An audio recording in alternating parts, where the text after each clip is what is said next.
بے جھجک پوچھ سکتے ہیں۔ اب میں جناب خواجہ رفیق اختر صاحب سے گزارش کروں گا کہ وہ ارشاد کریں۔ حضرات گرامی السلام علیکم ورحمۃ اللہ۔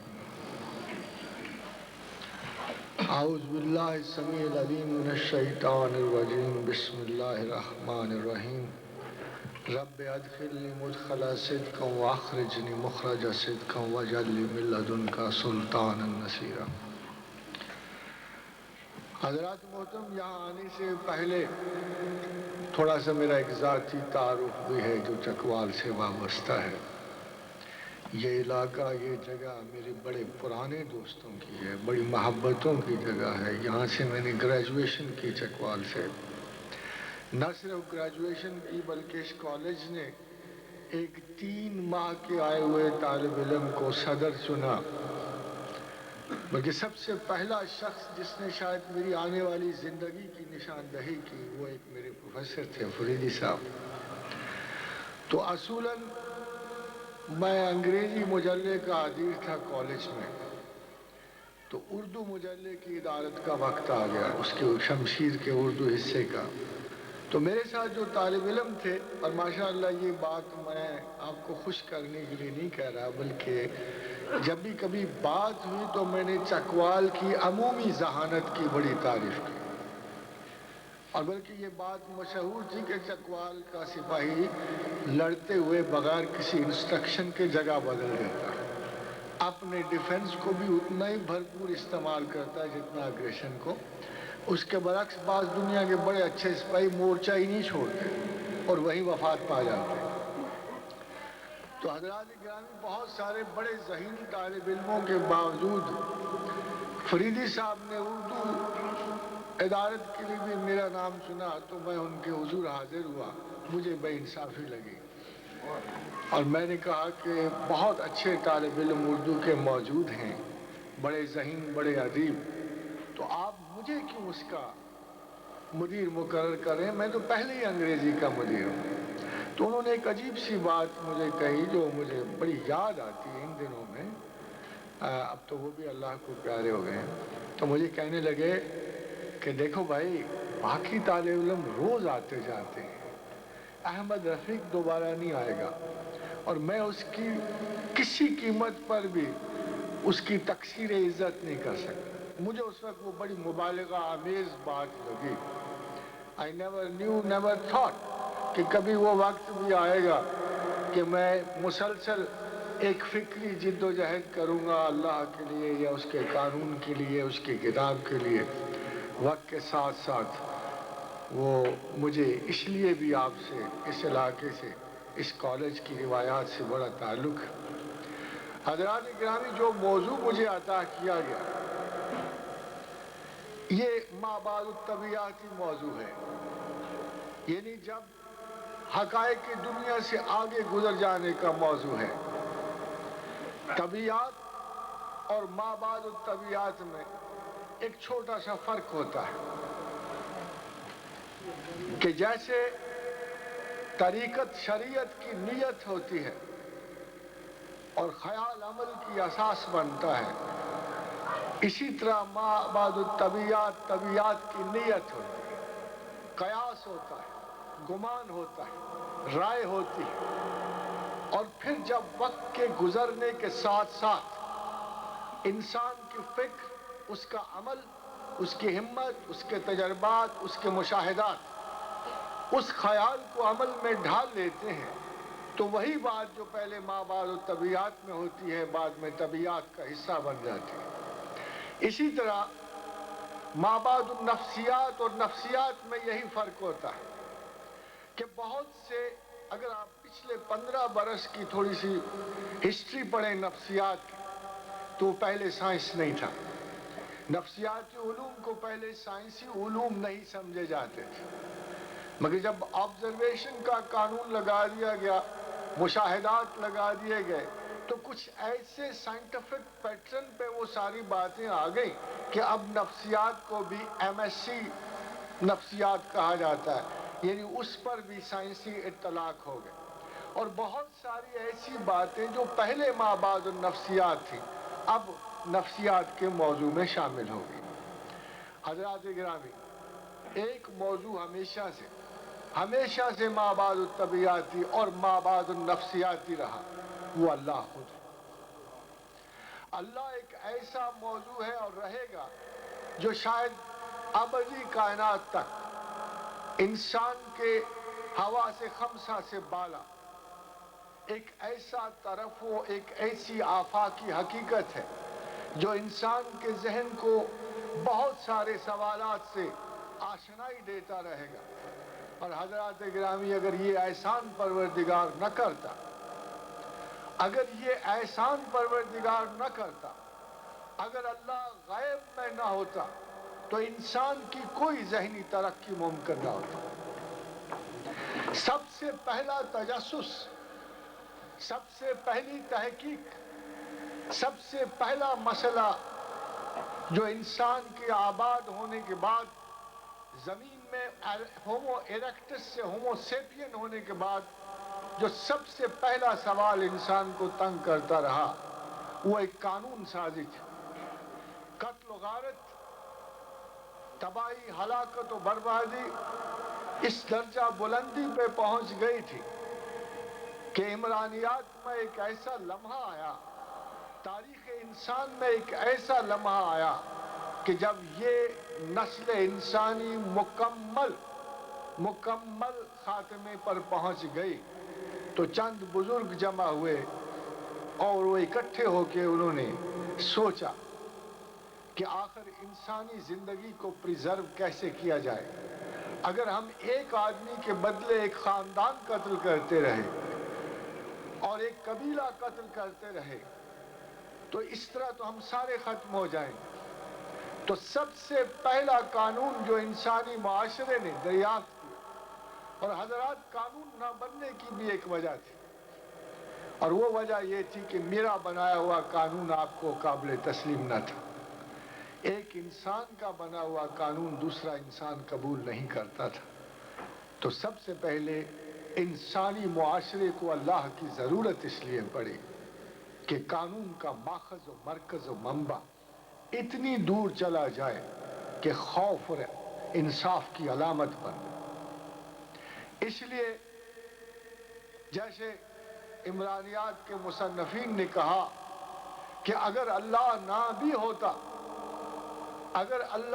بھی ہوتا تو انسانی معاشرے کی مجبوری تھی کہ وہ ایک اللہ کو تخلیق کر لے۔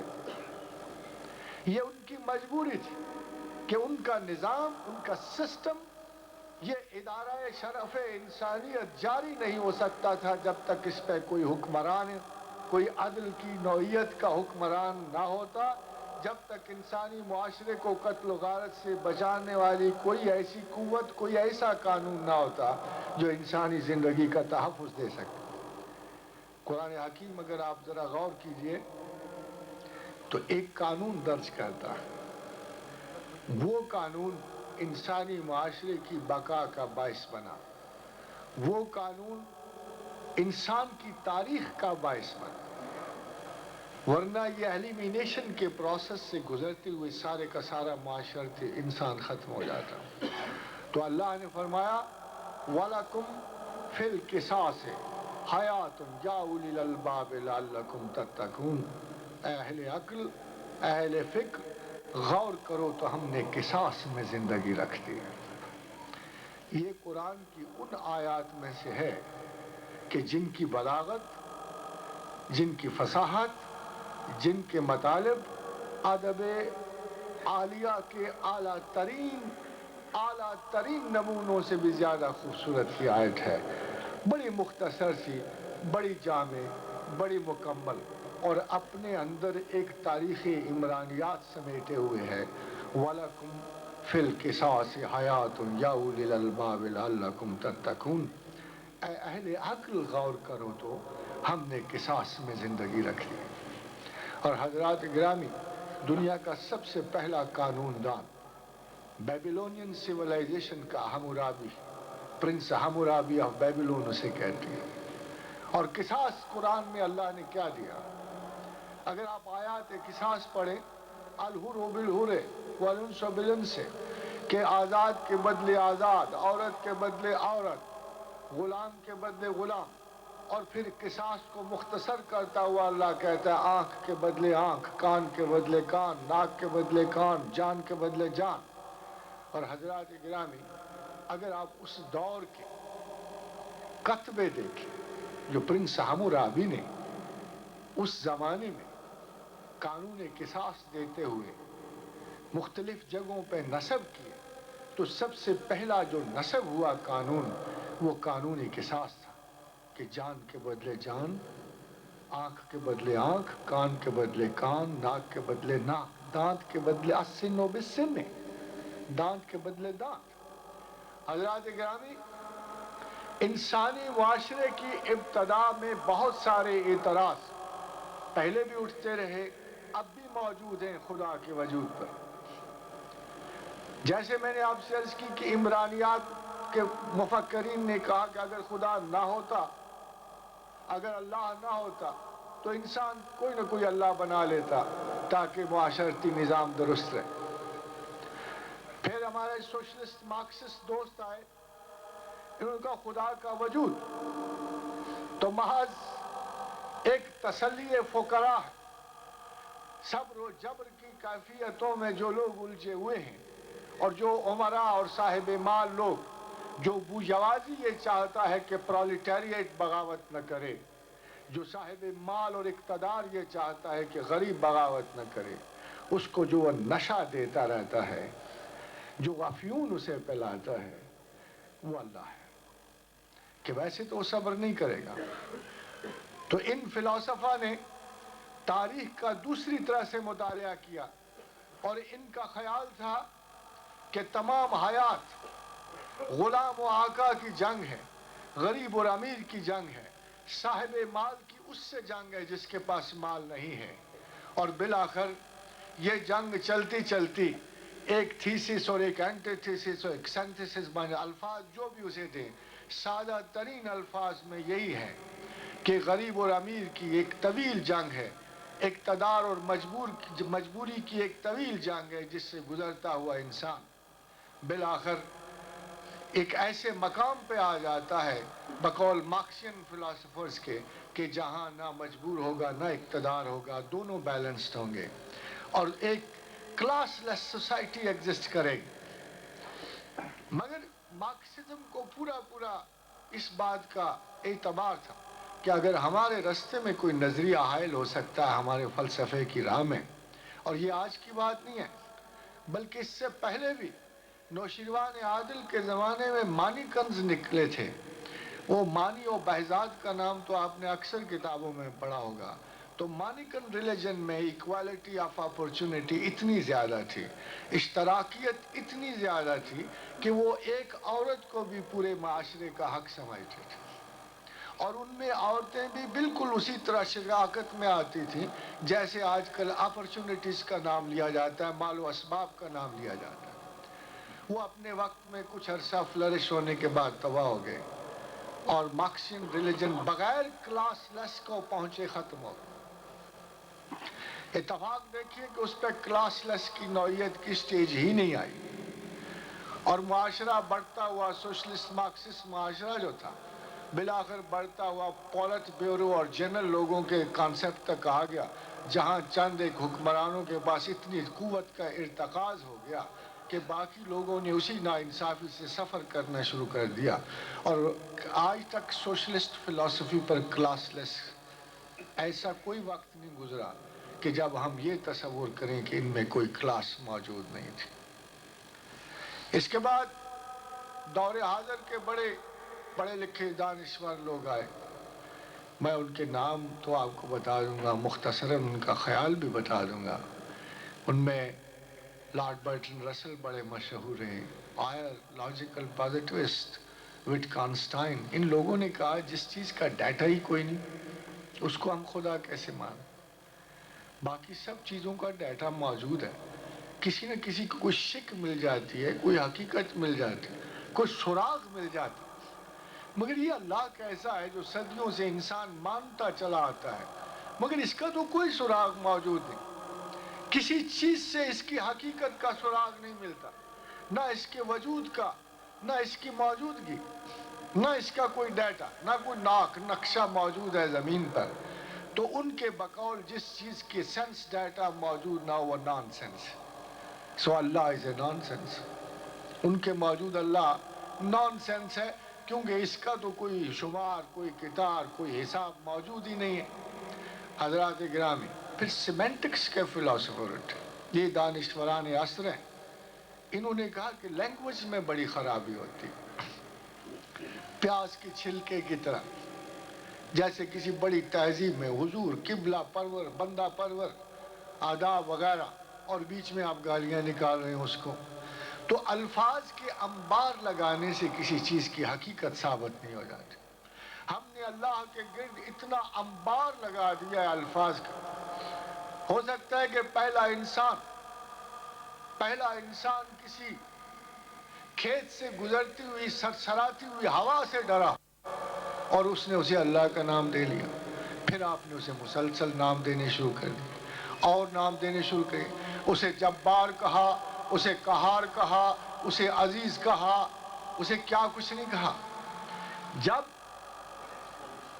جب یہ سارے پردے اترتے ہیں، جب یہ چھلکے اترتے ہیں، تو پتہ لگتا ہے بیچ میں تو کچھ بھی نہیں تھا.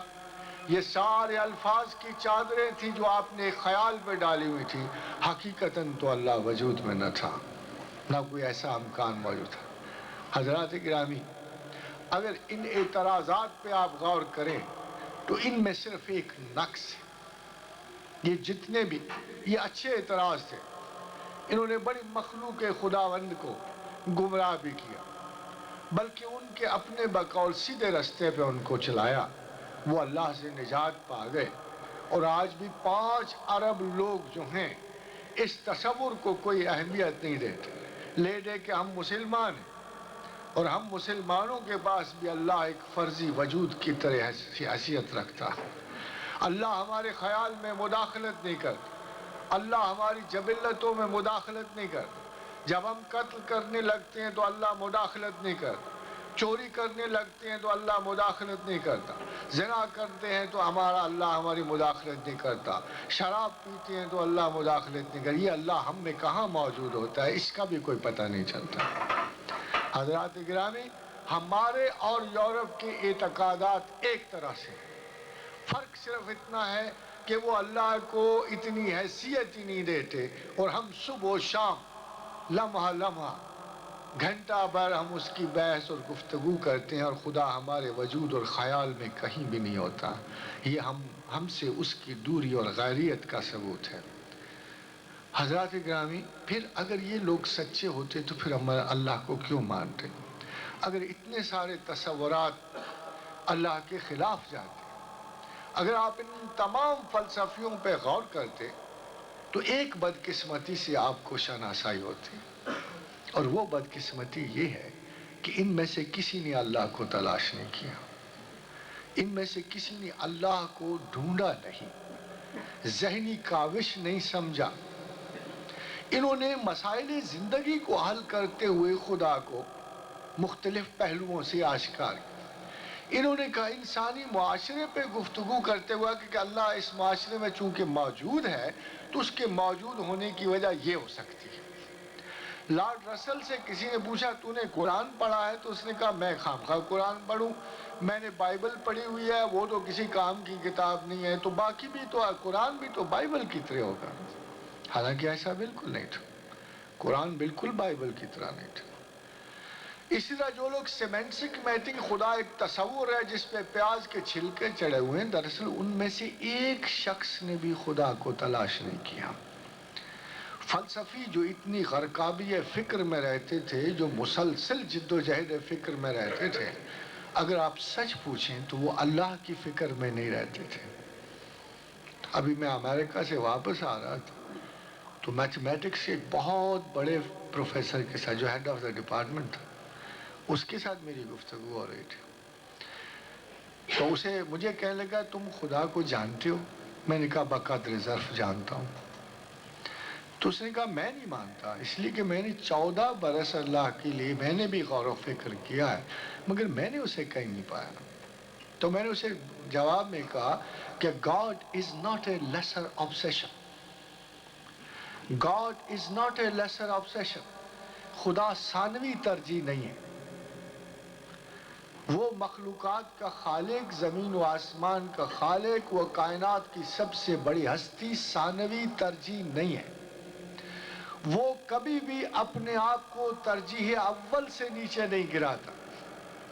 جو شخص یہ چاہتا ہے کہ خدا کو ڈھونڈے، چاہے، تلاش کرے، اسے پہلے اس قانون کو مد نظر رکھنا ہوگا کہ وہ آپ کو بیوی بچوں کی تلاش کے بعد نہیں ملتا، وہ آپ کو اپنے سٹیٹس کی تلاش کے بعد نہیں ملتا، وہ آپ کو اپنے رزق کی جد و جہد کی تلاش کے بعد نہیں ملتا. یہ اس کا فخر ہے کہ وہ خالق ہے. یہ حقیقت ہے کہ وہ مطلق ہے. وہ اپنے آپ کو اپنی مخلوق کی سطح سے نیچے گرانے کو تیار نہیں ہے. اگر وہ لوگوں کو نہیں ملتا تو محض اس لیے نہیں ملتا کہ آپ اپنے ذہن کی ترجیحات میں اسے وہ حیثیت نہیں دیتے جس کا وہ حقدار ہے. اللہ اس کائنات کی ترجیح اول ہے. اللہ اپنی بڑائی اور کبر میں کسی قسم کی رعایت نہیں دیتا. پروردگار کا فرمان ہے کہ جو کبریائی کرتا ہے وہ مجھ سے میری چادر چھینتا ہے اور میں اس کے خلاف براہ راست جنگ کروں. یہ اس کی کبریائی ہے جو اس کو منع کرتی ہے. وہ اپنے وجود میں اس چیز سے تنافر رکھتا ہے کہ میرا ہی بندہ مجھے میری ہی مخلوقات سے لسر ترجیحات پہ تلاش کرے. اس لیے وہ آپ کو نہیں ملتا. مگر ذہناً، قلباً، خواہ آپ کوشش نہ بھی کر سکتے ہوں، خواہ آپ کے اعمال کتنے برے ہوں، اگر آپ ذہناً اور قلباً یہ اعتقاد رکھتے ہیں کہ اللہ ترجیح اول ہے تو رب کعبہ کی قسم اس کو آپ تک رسائی سے کوئی بھی نہیں روک سکتا. کوئی شے اس کو آپ تک رسائی سے نہیں روک سکتی.